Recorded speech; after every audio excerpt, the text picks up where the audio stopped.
Olá, novamente aqui para dar continuidade ao treinamento, ao curso de primeiros socorros. Você agora já sabe socorrer uma vítima em crise convulsiva, em AVC, e agora a gente vai falar de crise asmática e anafilaxia.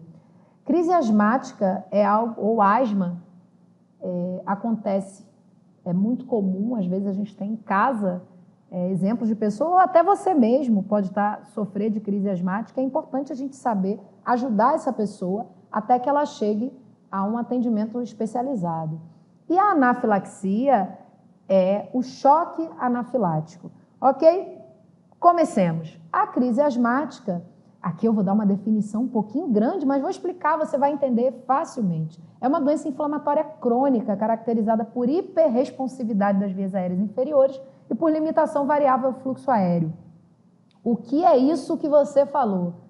Uma inflamação lá nas vias aéreas, lá dentro dos pulmões, e o pulmão ele responde de forma inadequada, ou seja, ele fica inflamado e o fluxo de ar que vai chegar nos alvéolos, né, que são as unidades que vão fazer a respiração,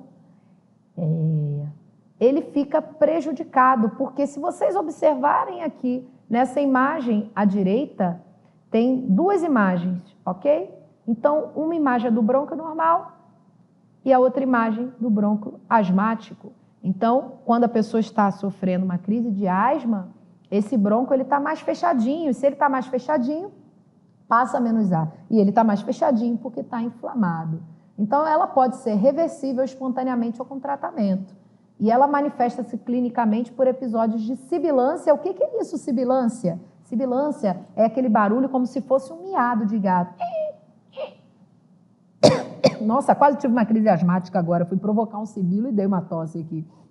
Dispneia também. Dispneia é a falta de ar, a dificuldade de respirar. Algumas pessoas relatam também aperto no peito e elas tossem. Gente, eu tossi aqui, fiz o sibilo, mas não estou sofrendo de crise asmática. Por favor, não precisa me socorrer. Até porque a distância, né, ia ficar um pouco difícil, mas vocês poderiam me falar o que fazer se eu estivesse fazendo uma crise asmática depois desta aula. Particularmente, gente, incrível, vai acontecer mais pela noite e pela manhã, geralmente ao despertar. Quem às vezes não acorda com aqueles espirros contínuos? Muitas pessoas alérgicas, elas sofrem mais pela manhã. Então, isso é muito clássico de quem tem crise asmática ou quem tem rinite alérgica. Porém, hoje, aqui agora, nesse momento, a gente vai falar de crise asmática e como atender. Uma rinite não pode desencadear uma crise asmática, sim, mas é algo que não é tão grave, não precisa de um tratamento imediato. No caso da crise asmática, sim, e a pessoa pode precisar da sua ajuda ou você mesmo pode estar sofrendo uma crise asmática. Então, o que a gente precisa fazer imediatamente? Auxiliar no uso de medicamentos, que são as bombinhas. Então, muitas pessoas que têm crise asmática, ela tem as suas bombinhas já na bolsa. Tranquilizar a vítima. Então, é importantíssimo a gente tranquilizar a pessoa, pedir para ela respirar calmamente. Lembra quando eu falei lá de sample, fazer entrevista com calma e já dizer que você pode ajudar e acionar o SAMU. Então, a gente aciona o SAMU porque quando a pessoa está em crise asmática, ela está com a respiração alterada. E se você tem uma dificuldade para respirar, você tem dificuldade para fazer com que o oxigênio chegue nos seus pulmões, para ele nutrir todo o corpo de oxigênio. Todas as nossas células precisam de oxigênio para funcionar. Por isso é importante tratar a crise asmática o mais adequadamente e mais rápido possível, ok? Então, são medidas simples, mas que ajudam a pessoa em crise. Então, algumas situações que podem gerar a crise asmática: a exposição à fumaça, alguma situação de estresse pode desencadear uma crise asmática, uma gripe que a pessoa venha a ter pode desencadear uma crise asmática, a exposição a produtos químicos, inalar produtos químicos, às vezes até num lugar que tenha muito mofo ou poeira, a pessoa que tem asma pode desencadear essa crise. Então, a gente tem que ficar atento se a vítima está fazendo uma crise asmática e você percebe que o ambiente não é adequado, ele está com muito cheiro de mofo. Às vezes você está na sua sala de aula, você é um estudante, por exemplo, ou você faz uma pós-graduação, ou você está fazendo um curso e você está dentro de uma sala onde o cheiro é muito forte de mofo e você percebe uma pessoa com falta de ar, com dificuldade para respirar, cansada. O ideal, gente, é tirar, remover a pessoa do local para então prestar o atendimento e fazer com que ela não desencadeie uma crise mais grave. Então, remova ela do local, tranquilize, ligue para o SAMU. Se ela tiver a bombinha, ótimo, ajude a usar. Ela, às vezes, vai até te ensinar a usar, tá? Agora, se não tiver, a gente vai tentar tranquilizar a vítima até que o socorro chegue. E muitas vezes, só em tranquilizar a pessoa, falar, senhora, vamos respirar comigo, respire calmamente, inspira, expire. Às vezes, só com isso, olha como eu já fiquei tranquila, só de dar uma respiração aqui mais profunda. Às vezes, só com a respiração, o controle adequado da respiração, você faz com que a pessoa não entre numa crise mais grave.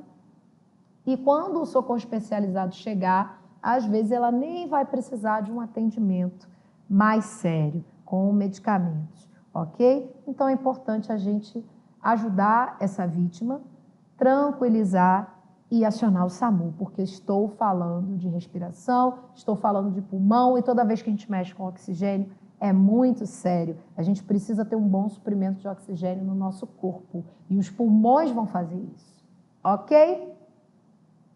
Passando adiante, vamos falar de algo que vocês já devem ter passado com algum parente, com algum familiar ou com um amigo, ou já viram na rua, ou já viram em filme. Existe um filme muito famoso chamado Meu Primeiro Amor, que só de lembrar eu fico emocionada aqui.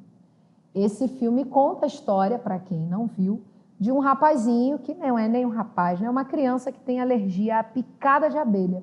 E ele sofre uma crise anafilática, ou também chamado de anafilaxia, por conta dessas picadas de abelha. Então, o que é essa anafilaxia? É uma doença aguda e com risco de morte, geralmente mediada pelo mecanismo imunológico. Também a imunoglobulina IgE, principalmente, que ela vai resultar uma liberação sistêmica, ou seja, em todo o organismo, de mediadores químicos, mastócitos, basófilos, tais como a histamina. E a histamina é aquele típico da alergia, que vai provocar várias reações no corpo de uma pessoa que está sofrendo a anafilaxia. Então, o que eu falei aqui parece muito difícil, mas simplificando. A gente tem um mecanismo de defesa quando a gente sofre um agravo, quando a gente tem alergia grave a algum fator, algum componente, que pode ser um produto químico, que pode ser um alimento, que pode ser um medicamento, que pode ser um inseto. Às vezes tem pessoas que têm alergia até a roupas, tecidos, coloração, produtos de limpeza. Então tem uma infinidade hoje de componentes, né, de produtos que podem desencadear uma alergia. E essa alergia gerar um choque anafilático, uma anafilaxia. E o nosso organismo, que não é bobo nem nada, ele vai combater. E no combate, ele vai provocar uma série de reações. Então, tem a liberação de um monte de mediador químico que eu falei aqui para vocês, que provoca todas as reações que a gente vai ver agora. Ok? Então, como eu falei, as principais causas são picada de inseto, alergia alimentar, alergia a medicamentos, contato com planta venenosa. Então, essas são as principais causas do choque anafilático. Então, o que a pessoa em choque anafilático ela vai sentir? Você vai perceber.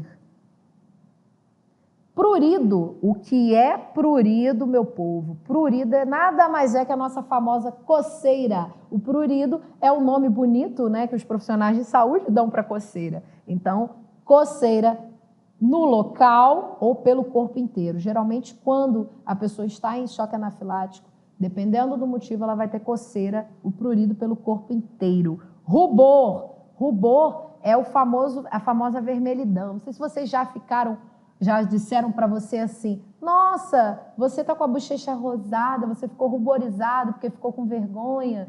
Então, gente, vem daí. Então, o rubor é vermelhidão, é aquele aspecto de que está como se fosse pegando fogo, e você vê, às vezes, o rosto da pessoa, a pele da pessoa bem vermelha, ruborizada. Lábios, língua e úvula edemaciados. Vou traduzir isso para você. Então, muitas das vezes, o lábio ele fica inchado. Edemaciado significa inchado. A língua também pode inchar. E a úvula, gente, é aquela campainha que muitas pessoas chamam de campainha que tem lá na garganta. Então, fica inchado. Olha que interessante. Então, uma pessoa que tem choque anafilático, ela pode se sufocar. Se os lábios, a língua e a úvula ficam edemaciados, ficam inchados, eu posso impedir a passagem do ar. E por isso o choque anafilático é tão grave. Porque os outros sintomas de coceira, de rubor, e vocês vão ver os próximos, eles são tratáveis e não são tão graves. O que é grave no choque anafilático? Não deixar obstruir a via aérea. Então, quando você tem essa reação grave de anafilaxia, o principal problema é que nessa reação sistêmica do organismo, muita mucosa, né, muitos órgãos vão inchar também, e principalmente os que estão relacionados com a via aérea. Com esse inchaço, o ar não vai passar e a pessoa pode ter uma parada respiratória. Então, ela tem esse comprometimento respiratório, essa pessoa vai apresentar sinais de dificuldade de respirar, sibilo, broncoespasmo estridor. Isso, gente, que eu falei aqui, sibilo, broncoespasmo estridor, nada mais são do que sons respiratórios anormais. Então, são aqueles chiados de gato, como eu falei, que tem na crise asmática, ou você ouve, por conta do estreitamento da passagem do ar pela via aérea, pelas cordas vocais. Isso provoca sons anormais. Então, a pessoa tem esses sons. O estridor é como se estivesse roncando mesmo. Então, você ouve isso porque o ar está com dificuldade de passar. Então, se a pessoa está respirando mal e com os ruídos, com roncos, com sibilos, com ruídos anormais, é sinal de que eu tenho um comprometimento respiratório, sim. E a hipoxemia nada mais é do que a pouca quantidade de oxigênio no sangue. E esse oxigênio tem pouco no sangue porque o ar não está passando adequadamente pelas vias aéreas, ok? Ela pode ter também pressão baixa, que é a hipotensão, ou alguma disfunção de órgão-alvo. O que é isso? Por exemplo, hipotonia, síncope e incontinência. O que é hipotonia? Hipotonia é fraqueza muscular, então o tônus muscular fica fraco. Tudo isso por conta da falta de oxigenação. E a hipotensão ocorre pela vasodilatação. Os mediadores inflamatórios, os mediadores químicos do organismo provocam... Organismos, estou falando de uma pessoa só, provocam vasodilatação. E essa vasodilatação vai provocar hipotensão. A pressão fica mais baixa. Síncope, que é o desmaio, e incontinência, ela passa a não ter controle dos seus esfíncteres. Os esfíncteres estão fechando os órgãos, por exemplo, a uretra, então ela pode urinar também. É uma das coisas que podem acontecer. Pode também, por toda essa reação do organismo em resposta aos mediadores inflamatórios, ela apresentar dor abdominal, apresentar cólica, apresentar vômito.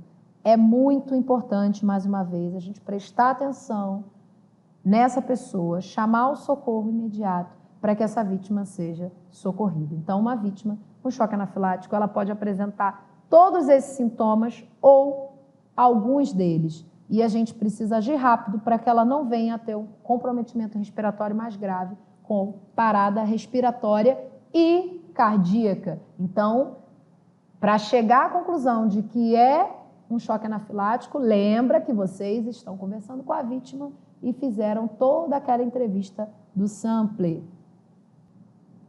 Frente a esses sintomas, o que eu devo fazer? A primeira coisa é prestar atenção que algumas pessoas já têm crises alérgicas e fazem choque anafilático, já fizeram, e elas andam com uma canetinha de adrenalina, também conhecida como epinefrina. E essa adrenalina, ela precisa ser aplicada imediatamente, porque ela vai fazer com que haja diminuição desses sintomas, diminuição do inchaço nas vias aéreas e melhora da respiração. Então, imediatamente eu ajudo a pessoa a usar. Mas nem todo mundo vai ter essa canetinha de adrenalina. Então, independente se tem ou não, eu tenho que acionar o SAMU e eu permaneço com a vítima observando. Essa canetinha de adrenalina ou epinefrina, ela é aplicada geralmente na coxa, ok? Ela dispara, a dose já está programada na caneta, então não precisa se preocupar. Então, algumas das vezes você vai só ajudar a pessoa a fazer a aplicação, porque ela mesma se aplica.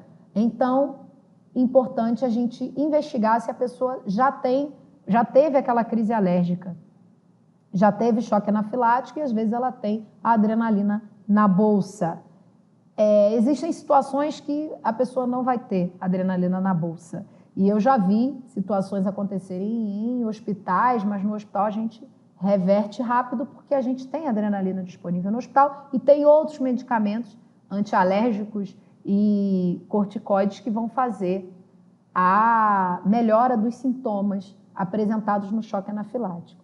Importante também a gente perceber e descobrir qual foi o motivo do choque anafilático, como eu falei anteriormente. Então, descobrir se foi algum inseto, se foi algum alimento, algum medicamento. Às vezes a pessoa vai fazer uma tomografia, que é um exame, né, de imagem com contraste. Ela tem reação ao contraste, ela pode ter uma reação anafilática àquele medicamento que foi injetado. E aí ela precisa ser tratada imediatamente. Em situações de rua, vocês vão perceber os sinais e sintomas apresentados pela pessoa, que já foram ditos aqui, ok? Esperar, pensar sempre que ela pode agravar, então chamar o SAMU e permanecer com a vítima. É claro que se ela parar de respirar, ficar inconsciente, a gente vai fazer as manobras de ressuscitação, ok?